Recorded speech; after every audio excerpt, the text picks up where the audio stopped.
கிடையாது. இப்படி சொல்ற ரிவர்ஸ்ல திமுக என்ற ஒரு கட்சி இருக்கிற வரைக்கும் அரசியல் சதி என்பது இருக்கதான் செய்யும். அவ்வளவுதான்.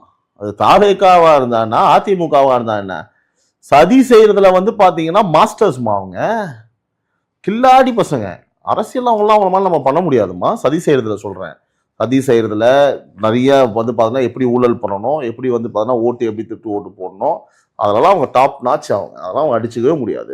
விஜய் அவர்களை பொறுத்த அளவு நான் திரும்பவும் சொல்றேன், இந்த மாதிரி சின்ன சின்ன விஷயங்கள் நம்ம உட்காந்து, அதாவது வேட்புமனு தாக்கல் பண்ண போறாங்க, விஜய் சின்னம் கொடுத்துட்டாங்க, நான் அதான் சொல்றேன் இல்லையா, இதெல்லாம் பண்றதுக்காக தான் அரசியலுக்கு வந்திருக்காங்க, பண்ணிதானே ஆகணும். இதான் இல்லாம எப்படி அவங்க பண்ணுவாங்க?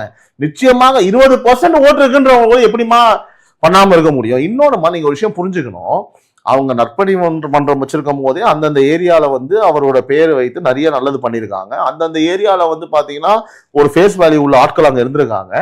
இதுக்கப்புறம் அவருக்கு முன்ன யாரு, அதாவது அந்த ஃபேஸ் வேல்யூ வந்து பாத்தீங்கன்னா சும்மா அதுக்கு முன்ன நிக்கிறது யாரோட ஃபேஸ்?